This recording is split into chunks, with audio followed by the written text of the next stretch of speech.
কিছুদিন আগে শেখ হাসিনার একটা বক্তব্য প্রকাশিত হয়েছিল ইন্ডিয়ান পোর্টাল দ্য প্রিন্টে, এবং সেটার বরাত দিয়ে বাংলাদেশের নিউজ হয়েছিল। পরে তাদের দিক থেকে বা কোনো কোনো দিক থেকে বলা হয়েছিল এটা তার আসলে বক্তব্য না। যাই হোক, সেটা যাই হোক না কেন, এখন মোটামুটি বলা যায় নিশ্চিতভাবে একটা অফিসিয়াল বক্তব্য আমরা পেয়েছি শেখ হাসিনার পালিয়ে যাওয়ার পর থেকে। এবং বলা বাহুল্য, তার এই বক্তব্যের মধ্যে তার সেই চিরায়ত এক ধরনের নার্সিসিস্টিক এবং এক ধরনের সাইকোপ্যাথিক যে সাইকোলজি আছে সেটার বহিঃপ্রকাশ দেখা যায়। কেউ কেউ বলবেন যে এই পালিয়ে যাওয়া পতিত স্বৈরাচারের বক্তব্য নিয়ে কথা বলা দরকার আছে কি আদৌ? আমার মনে হয় দরকার আছে।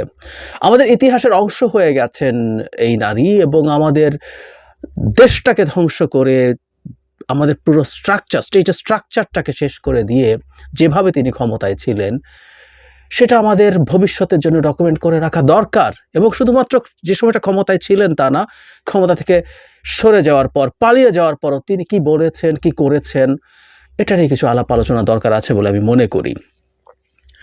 অফিসিয়াল এ কারণে বলছি, এটা সজীব ওয়াজেদ জয় তার সন্তান তার অফিসিয়াল ফেসবুক পেজে তিনি আপলোড করেছেন। তাতেই আমরা নিশ্চিত হতে পারি যে এটা একটা অফিসিয়াল বক্তব্য। প্রিয় দেশবাসী, আসসালামু আলাইকুম দিয়ে শুরু হয়েছে ভাই ও বোনেরা। 1975 সালের 15 আগস্টে বাংলাদেশের রাষ্ট্রপতি জাতির পিতা বঙ্গবন্ধু শেখ মুজিবুর রহমানকে নির্মমভাবে হত্যা করা হয়। তার প্রতি গভীর শ্রদ্ধা জানাই। তার সাথে আমার মা, এই বলে পুরো তালিকা এখানে দেয়া হয়েছে। মানে আমরা খেয়াল করি, একটা মানুষ 75-এর 15 আগস্ট দিয়ে, এটা অবশ্য আমাদের মনে থাকার কথা, এটা 15 আগস্ট সামনে রেখে না। এই দেশে যখনই তিনি কোনো জাতির উদ্দেশ্যে ভাষণ দিতে এসছেন, অবশ্য জাতি না, আমরা আসলে তার সামনে প্রজা কিংবা কৃতদাসদের সামনে যখন ভাষণ দিতে এসছেন, তখন এই 15 আগস্ট নিয়ে বহু কথা এবং নামটাম বলে গভীর দুঃখ এবং এক ধরনের মায়াকান্না আমরা তখনও দেখতাম। মানে একটা মানুষ এই দেশের, আর মানুষের কি হয়েছে না হয়েছে সেটা বড় ব্যাপার নয়, তার পরিবারের উপরে কি হয়েছে সেটাই একমাত্র ব্যাপার। কোনো সন্দেহ নেই, 15 আগস্ট তার পরিবারের উপরে যা হয়েছে খুবই মর্মান্তিক ঘটনা ছিল। একজন মানুষ হিসেবে এরকম একটা ঘটনার সাক্ষী হওয়া বিভৎস, ইন এনি কনসিডারেশন। কিন্তু এটাও আমরা একই সাথে বলবো যে ওটাই শুধুমাত্র তার এজেন্ডা হয়েছে, এবং এটাই উনি নিয়মিত বিক্রি করে গেছেন। বিক্রি করে তার অন্যায় অবিচারকে লেজিটিমাইজ করার চেষ্টা করেছেন। যখনই কোনো কিছু হয়েছে, আমাদের মনে থাকার কথা, স্বজন হারানোর বেদনা তো আমি বুঝি, এটার গ্রাউন্ড আছে। এ কারণে যেখানে যখন হয়েছে, যেখানে সরকারি বর্বরতায় কিছু হয়েছে, এই দফার কথা বলছে না, আগেও যখন কিছু হয়েছে, এবারও যখন হয়েছে, যখন একটা পর্যায়ে মেট্রো রেল বিটিভি দেখে কান্নাকাটি করার পর যখন মানুষের খুব তীব্র সমালোচনা শুরু হলো, তখন তিনি হসপিটালে গেছেন, তখন তিনি নিহতদের পরিবারকে তার অফিসে ডেকে এনেছেন। সেখানেও মায়া কান্নার সাথে সাথে এই কথাগুলো, যে স্বজন হারানোর বেদনা আমি বুঝি, দীর্ঘ সময় ধরে দীর্ঘ তালিকা উনি দিয়েছেন। এরপর খেয়াল করি, গত জুলাই মাস থেকে আন্দোলনের নামে যে নাশকতা, অগ্নিসংযোগ, সন্ত্রাস ও সহিংসতার কারণে অনেকগুলো তাজা প্রাণ ঝরে যাচ্ছে।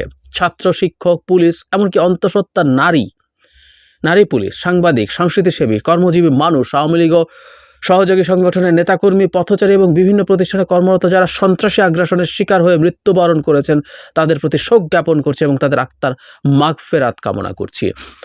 একটা বিভৎস ব্যাপার দেখব আমরা, একটা সাইকোপ্যাথিক ক্যারেক্টারিস্টিক্সের যে মানুষ আছে, সাইকোপ্যাথের, তার কৃতকর্মের জন্য রিমোর্স থাকে না, তার কোনো অনুতাপ থাকে না, তার এমপ্যাথি থাকে না। এই যে এত সব ঘটনা ঘটালেন সন্ত্রাসী আক্রমণের জন্য নাকি এগুলো হয়েছে, আজও তার মধ্যে লিস্টেই কথাটা নাই যে পুলিশের হাতে প্রায় সব মৃত্যুই পুলিশের হাতে হয়েছে এবং তার নির্দেশে হয়েছে। মানে রিমোর্স থাকলে একটু স্বীকার করা, একটু দুঃখ প্রকাশ করা, একটু মাফ চাওয়া না, উনি দুঃখ প্রকাশ করছেন, শোক জ্ঞাপন করছেন মারা গেছে বলে। তিনি যেহেতু টেকনিক্যালি প্রধানমন্ত্রী ছিলেন, তাই তিনি শোক প্রকাশ করছেন। খেয়াল করি, স্বজনহারা বেদনা নিয়ে আমার মতো যারা বেঁচে আছেন তাদের প্রতি সহমর্মিতা জানাই। আমি এই হত্যাকাণ্ড ও নাশকতার সাথে জড়িতদের যথাযথ তদন্ত সাপেক্ষে দোষীদের চিহ্নিত করে উপযুক্ত শাস্তিমূলক ব্যবস্থার দাবি জানাচ্ছি। মানে তিনি যেহেতু ওই যে পুরনো কথা, স্বজন হারানোর ব্যথা যেহেতু তিনি বোঝেন, সেই জিনিসটাকে তিনি আবার এখানে উল্লেখ করে বলছেন বিচার, তদন্ত ইত্যাদি ইত্যাদি। নিশ্চয়ই তদন্ত বিচার আমরা করব, এবং তাতে 1 নাম্বার নাম হচ্ছে শেখ হাসিনা। তার নেতৃত্বে, তার নির্দেশে এই বিভৎসতা ঘটানো হয়েছে এই দেশের নাগরিকদের ওপরে। এমনকি শেষ মুহূর্তেও আমরা এই তথ্য এখন পেয়েছি, শেষ মুহূর্তেও তিনি চেয়েছেন যত সংখ্যক সম্ভব হয় গুলি করে, হত্যা করে, শত শত হাজার হাজার মানুষ হত্যা করে হলেও তাকে ক্ষমতায় রাখতে হবে। এটা ছিল তার শেষ স্ট্যান্স। সেনাবাহিনী শেষ পর্যন্ত তার ঐতিহাসিক একটা গুরুত্বপূর্ণ দায়িত্ব পালন করেছেন। তারা ডিক্লাইন করেছেন শেখ হাসিনার নির্দেশে ইচ্ছে মতো গুলি করা থেকে নিজেদেরকে সরিয়ে রেখেছেন, তারা ডিক্লাইন করেছেন। সে কারণে শেখ হাসিনাকে আসলে যেতে হয়েছিল। প্রিয় দেশবাসী, 1975 সালে 15 আগস্ট ধানমন্ডি বঙ্গবন্ধু ভবনে যে নারকীয় হত্যার ঘটনা ঘটেছিল, সেই স্মৃতি বহনকারী বাড়িটি আমরা 2 বোন বাংলার মানুষকে উৎসর্গ করেছিলাম। গড়ে তোলা হয়েছিল স্মৃতি জাদুঘর। দেশের সাধারণ মানুষ থেকে শুরু করে এই আসতো, তারপর একটা পর্যায়ে বলছে এখানে উনি উন্নয়ন করেছেন ইত্যাদি ইত্যাদি বলার পর আজ তা ধূলিসাৎ হয়ে গেছে। আর যে স্মৃতিটুকু আমাদের বেঁচে থাকার অবলম্বন ছিল তা পুড়িয়ে ছাই করে দেওয়া হয়েছে। চরম অবমাননা করা হয়েছে জাতির পিতা বঙ্গবন্ধু শেখ মুজিবুর রহমানের প্রতি, যার নেতৃত্বে আমরা স্বাধীন জাতি হিসেবে আত্মমর্যাদা পেয়েছি, আত্মপরিচয় পেয়েছি, স্বাধীন দেশ পেয়েছি। লাখো শহীদের রক্তের প্রতি অবমাননা করেছে। আমি দেশবাসীর কাছে এর বিচার চাই।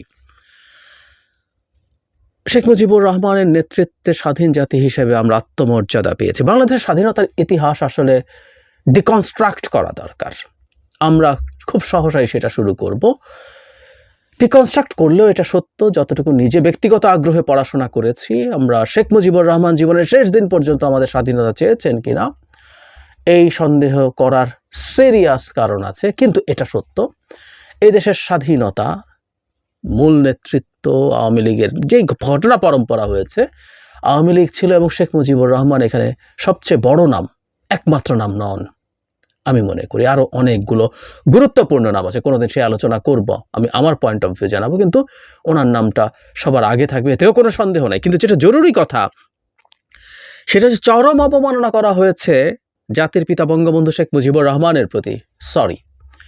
শেখ মুজিবুর রহমানের প্রতি সবচেয়ে চরম অবমাননা করেছেন তার কন্যা শেখ হাসিনা। আমি আওয়ামী লীগ করা মানুষকে, কট্টর অন্ধ আওয়ামী লীগ করা মানুষকে বলতে শুনেছি শেখ হাসিনা তার বাবাকে 2য় করছেন। আমি বলতে শুনেছি, সরাসরি বলেছেন। যা করেছেন এই ভদ্রলোককে নিয়ে তার কন্যা, মানুষের তীব্র ক্ষোভ, ঘৃণা শেষ পর্যন্ত এখন শেখ মুজিবে গিয়ে ঠেকেছে। কারণ আপনি একটা রাষ্ট্রে আপনার মাফিয়া সরকার পরিচালনা করেছেন মুজিবের সিম্বলকে সামনে রেখে। না মানে একটা তালিকা তো এসেছিল, মানে মুজিব পরিবারের নাম 100-র বেশি প্রতিষ্ঠানে। আপনি তার ভাস্কর্য তৈরি করেছেন এবং সব কিছুতে তার পিতার স্বপ্ন। যখন ক্রমাগত এগুলো বলতে থাকেন তখন মানুষের সামনে এই বিদ্বেষ তৈরি হয়। সেজন্যই যখন মুজিবের মূর্তি ভাঙা হয়েছে, মুজিবের ভাস্কর্য ভাঙা হয়েছে, তখন অনেক সময় আলোচনা হয়েছে এই দেশে কি মূর্তি ভাঙা হচ্ছে, দেশে কি ইসলামিস্ট জঙ্গিরা ক্ষমতায় এসছে। আমরা তখন অনেকেই বলেছি, আমি নিজেও কয়েকটা বিদেশি মিডিয়ার সাথে কথা বলে এটা বোঝানোর চেষ্টা করেছি, এটা আসলে শেখ হাসিনার অপশাসনের সিম্বল ভাঙা হচ্ছে, যিনি নিজে এই সিম্বলটা তৈরি করছেন। উনি আজকে মায়া কান্না করছেন যে তার বাবাকে অবমাননা করা হয়েছে। না, তার বাবাকে অবমাননা করেছেন, ওই জায়গায় নিয়ে গেছেন তিনি নিজে। আমাদের মনে থাকার কথা, শতবর্ষের নামে কি করা হয়েছিল আমাদের সব মনে আছে। এই অল্প কয়েকদিন আগের ঘটনা, করোনার মধ্যেও তার খায়েশ পূরণ করার জন্য ঝুঁকি নিয়েও এসব কাজ করা হয়েছিল। দেশে শুধু সরকারি অফিস না, বেসরকারি অফিসগুলোর উপরেও মুজিবকে কিভাবে চাপিয়ে দেওয়ার চেষ্টা করা হয়েছে। প্রত্যেকের ঘরে ঘরে বেসরকারি অফিসিয়ালস আছেন, ব্যাংক বা অন্যান্য প্রতিষ্ঠানের কর্মকর্তা কর্মচারীরা, খোঁজ নিয়ে দেখেন। প্রিয় দেশবাসী, আপনাদের কাছে আবেদন জানাই যথাযথ মর্যাদার সাথে ভাবগম্ভীর পরিবেশে জাতীয় শোক দিবস 15 আগস্ট পালন করুন। বঙ্গবন্ধু ভবনে পুষ্পমাল্য অর্পণ ও দোয়া মোনাজাত করে সকলের আত্মার মাগফিরাত কামনা করুন। মহান আল্লাহ রাব্বুল আলামিন বাংলাদেশের মানুষের মঙ্গল করুন। খোদা হাফেজ। জয় বাংলা, জয় বঙ্গবন্ধু শেখ হাসিনা। 15 আগস্ট পালন করার কথা পালন করুন। আমরা একটা কথা আমি গতকাল বলেছি, এবার কোনোভাবেই তাদের অনেক বেশি অনুমতি দেওয়ার দরকার নেই। একটা কথা আমি অবশ্য মনে করি, পাল্টা কিছু তারা মাঠে নেমে করবে না, আমি লিস্ট কোনো সম্ভাবনা দেখি না। এই মানুষগুলোকে এই আওয়ামী লীগ, ছাত্রলীগ, যুবলীগ, সাথে পুলিশ, সাথে বিজেপি মিলে এই দেশের জনগণ পরাজিত করেছে। কিন্তু তারা মোটা দাগে মোটামুটি একটা সংখ্যায় নেমে মাঠে কোনো ঝামেলা করে কিছু সংঘর্ষ, কিছু পরিস্থিতি তৈরি করা যেখানে মানুষ মারা যাওয়ার প্রবাবিলিটি তৈরি হয়, সেরকম কিছু করার ঝুঁকি থাকে। এই কারণে আমি আশা করি যথেষ্ট নিরাপত্তা থাকবে এবং তাদের সংখ্যা রেস্ট্রিক্ট করা হবে, কারণ তারা এখন আওয়ামী লীগ না, আরও বিভিন্নভাবে মাঠে নামার চেষ্টা করছে। এর মধ্যে হিন্দু সম্প্রদায়কে ঢাল হিসাবে ব্যবহার করে সেই টেন্ডেন্সিও আছে। সুতরাং এইটুকু করুক, পরের বছর থেকে তারা তাদের ইচ্ছে মতো করুক, এবং আমি বিশ্বাস করি তাতেও খুব বেশি লোকজন গর্ত থেকে বেরোবে না। কারণ আওয়ামী লীগের বিচার আমরা শুরু করছি। আওয়ামী লীগের প্রত্যেকটা মানুষ সে তার প্রাপ্য যাতে বুঝে পায়, আমি স্পষ্টভাবে দ্ব্যর্থহীন ভাষায় বলতে চাই, ট্রান্সপারেন্ট বিচার ব্যবস্থার মাধ্যমে তাদেরকে বিচারের আওতায় আনা বড় স্কেলে খুব দ্রুত জরুরি। আমরা এরপরে বুঝতে পারবো আসলে আওয়ামী লীগ কজন আর শেষ পর্যন্ত বেরিয়ে আসে। এবং আমি মনে করি এবারকার আন্দোলনটা আওয়ামী লীগকে দল হিসাবে একেবারে শেষ করে দিয়েছে। এটার কারণটা কি, এটা নিয়ে আলাদাভাবে কথা বলবো। কিছু কথা আমি হয়তো অন্য ভিডিওতে বলেছি। যাই হোক, দিনের শেষে শেখ হাসিনা তার পূর্বের চেহারা ধরে রাখলেন, কোনো পরিবর্তন নেই। একজন নার্সিসিস্ট, একজন সাইকোপ্যাথ, যেভাবে কথা বলেন, যা বলেন ঠিক সেভাবেই তিনি আবার আমাদের সামনে এসে হাজির হয়েছেন, সেই চেনা শেখ হাসিনা। তবে এটা ভিন্ন বাংলাদেশ, তাই আমরা খোলাখুলিভাবে তার সম্পর্কে এই কথাগুলো বলতে পারছি।